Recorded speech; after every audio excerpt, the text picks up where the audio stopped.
And for the audience, I'm sure they're all curious. You came into the program, and I always tell my students, come into the program with an open mind. Don't come into the program with some preconceived ideas of notions of what this would be, what would that be. Come with an empty slate. And you kind of said something like that to me previously as well. So tell a little bit more about, what were you expecting and what really happened in the program for you? What did you really learn? What were your key takeaways from the program?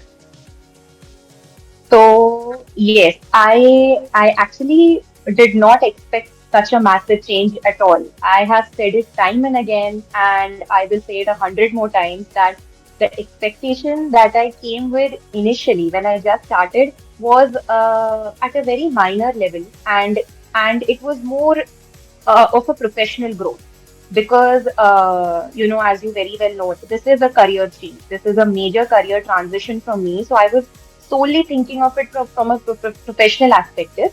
But when I started, when I started going through the course lectures, the pre-recorded sessions, the video lectures, also the live online demonstrations that we went through, and wherein we became the coach and the coachee. We took it in turns and we learned it. I learned a lot about myself. I learned a lot about what it could do to us personally, because if we change and if we transform into something revolutionary, and if we manage to do it with ourselves, only then can we manage to get that change into others. So I never expected a change to come in myself. Uh, it can be called a little bit egoistic. I'll be very honest with you. It could seem like a little egoistic. It definitely was a little egoistic on my part because I was a postgraduate. I am a licensed medical practitioner. I have done good work. I have experience.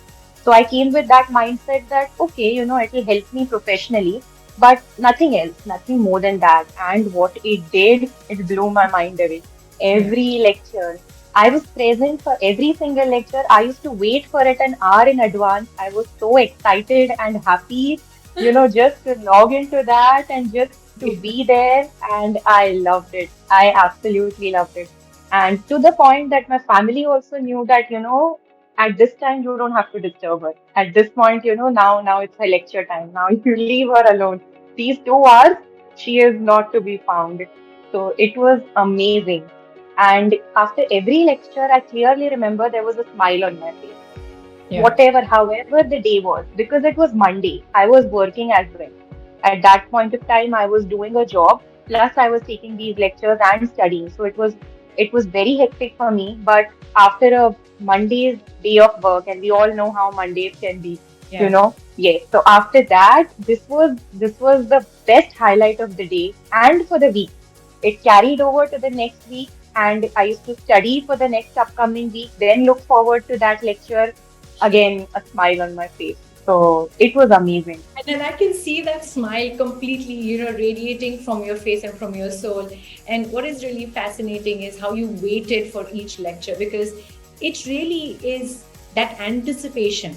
If you're passionate about something, you're anticipated about what are you going to learn more about yourself today.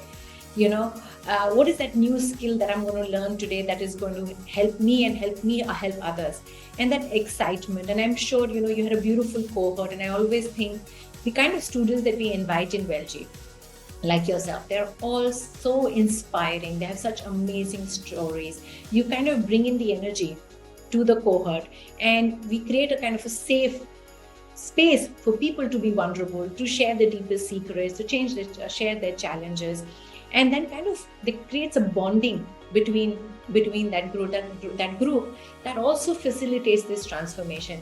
And I, as you're talking, and when you're saying all of this, and I'm remembering the time I was a student, you know and when I was a student, and I was already in my mid-30s when I studied health and wellness coaching. I remember I used to wait for my classes. And I remember I had sold every piece of furniture that I owned, moved into a tiny apartment in San Francisco Bay Area just because I wanted to do this. And I did a complete full immersion. And till today, there are two times in my life that I went through major shifts. One was when I was younger, when I was 21 years old, and I did my yoga practice, and I Hmm. went to the Shivananda ashram in Kerala. huge transformation for a young woman, where parents would say she would probably ask for permission to go to a discotheque, and here I was asking for permission to go to the ashram. So that was one time I realized that you need very little in life to be happy. And the second time that I went through the second transformation was when I did a program like this for myself, right? And now to see that what I went through can happen at multiple folds for so many people, and that is what is really satisfying for me when I hear your stories, when I hear other people's stories. So what I'm incredible.